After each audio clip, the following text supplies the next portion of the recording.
রাজ্যে ডিএ আরও 4% বাড়ছে। তার পাশাপাশি চুক্তিভিত্তিক কর্মীদেরও বেতন বাড়ছে। তো বন্ধুরা, আজকে আপনাদের সামনে তুলে ধরবো যে চুক্তিভিত্তিক কর্মীদের বেতন কত টাকা বাড়লো, কাদের এই বেতন বাড়লো, সমস্ত তথ্য আজকে ভিডিওতে পাবেন। তো ভিডিওটিকে প্রথম থেকে শেষ পর্যন্ত দেখবেন। নতুন বছরে 4% অতিরিক্ত ডিএ পাবেন বা মহার্ঘ ভাতা পাচ্ছেন রাজ্যের সরকারি কর্মচারীরা। এক মাস যেতে না যেতেই আবারও নতুন কিস্তির ঘোষণা, মিলবে 4% আরও ডিএ। বৃহস্পতিবার বিধানসভার রাজ্যের বাজেটে সরকারি কর্মচারীদের জন্য এই সুখবর দিয়েছেন অর্থমন্ত্রী চন্দ্রিমা ভট্টাচার্য, এবং আগামী মে মাস থেকে এই সিদ্ধান্ত কিন্তু কার্যকর হবে। অর্থাৎ মে মাস থেকে বেতন কিন্তু বৃদ্ধি পেতে চলেছে। চলতি বছরের দুটি কিস্তিতে বর্ধিত ডিএ পেতে চলেছেন রাজ্য সরকারি কর্মচারীরা। শুধু তারাই নন, এতে উপকৃত হবেন সরকারি সাহায্যপ্রাপ্ত শিক্ষা প্রতিষ্ঠানগুলো, শিক্ষক, অশিক্ষক কর্মী, পুরসভার পঞ্চায়েত কর্মী এবং পেনশন প্রাপকরাও। এখানে একটা জিনিস আপনারা দেখবেন যে কারা কারা এই ডিএ পাচ্ছেন, সেখানে কিন্তু উল্লেখ রয়েছে শিক্ষক পাচ্ছেন, অশিক্ষক কর্মী অর্থাৎ গ্রুপ সি, গ্রুপ ডি এবং আদার্স ক্যাটাগরি যারা রয়েছেন, তার পাশাপাশি পুরসভা এবং পঞ্চায়েত কর্মী, তার পাশাপাশি ডিএটা পাচ্ছেন। পেনশন যারা পান তারাও কিন্তু এই ডিএর সঙ্গে যুক্ত হচ্ছেন। এবং রাজ্যের বাজেটে চুক্তিভিত্তিক কর্মীদেরও বেতন বৃদ্ধির কথাও ঘোষণা করা হয়েছে। সরকারি দপ্তরে চুক্তিতে নিযুক্ত গ্রুপ সি এবং গ্রুপ ডি কর্মচারীদের মাস মাইনে বাড়ছে। অর্থাৎ সরকারের অধীনে নিযুক্ত যত সমস্ত গ্রুপ সি এবং গ্রুপ ডি কর্মচারী রয়েছে তাদের বেতন বৃদ্ধি হয়েছে যথাক্রমে 3,000 টাকা এবং 3,500 টাকা। একইভাবে চুক্তিতে নিযুক্ত তথ্য প্রযুক্তি কর্মচারীদেরও তাদের পদ অনুযায়ী বর্ধিত হবে বেতন। অর্থাৎ যেসব কর্মচারী আইটি পার্সোনাল অর্থাৎ ইনফরমেশন টেকনোলজি কিংবা আইসিটি সেক্টরে যারা কাজ করেন, যেমন স্কুল দপ্তরে কম্পিউটার শেখান, তাদেরও কিন্তু চুক্তিতে নিযুক্ত তথ্য প্রযুক্তি কর্মচারীরও বর্ধিত অর্থাৎ বৃদ্ধি পেতে চলেছেন বেতন। জানুয়ারি থেকে 10% হারে মহার্ঘ ভাতা পান রাজ্য সরকারি কর্মচারীরা। বাজেটের ঘোষণা অনুযায়ী মে মাস থেকে বেড়ে তা হয় 14%।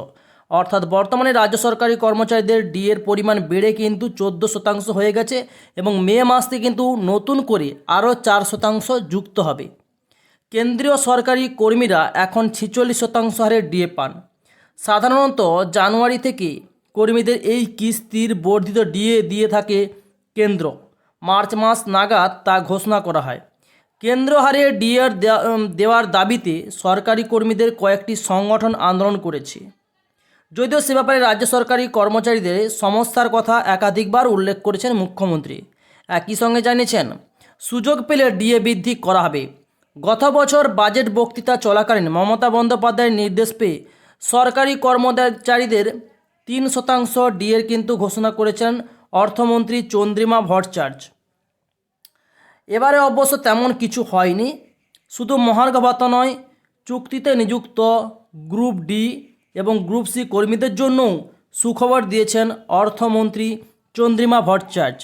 এখন তাদের ন্যূনতম মাসিক বেতন 12,000 এবং 12,500 টাকা।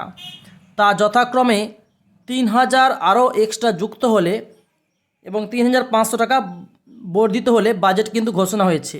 অর্থাৎ যারা 12,000 টাকা পেতেন, 12,000 সঙ্গে 3,000 যুক্ত হবে, এবং কেউ 12,500 পেতেন তার সঙ্গে 3,500 যুক্ত হবে।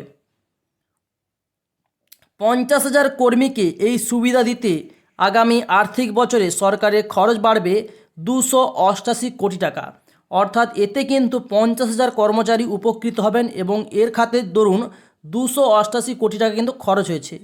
তাছাড়াও বিভিন্ন শ্রেণীর চুক্তিতে নিযুক্ত 12,000 তথ্য প্রযুক্তি কর্মীর বেতনও পদ অনুযায়ী বাড়ছে। অর্থাৎ বিভিন্ন আইটি পার্সোনালে চুক্তিতে নিযুক্ত 12,000 তথ্য প্রযুক্তি কর্মচারীরও এই খাতে কিন্তু বেতন বৃদ্ধি পেতে চলেছে তার পদ অনুযায়ী। আগামী আর্থিক বছরে সেই খাতে 132 কোটি টাকা অতিরিক্ত ব্যয় করবে নবান্ন।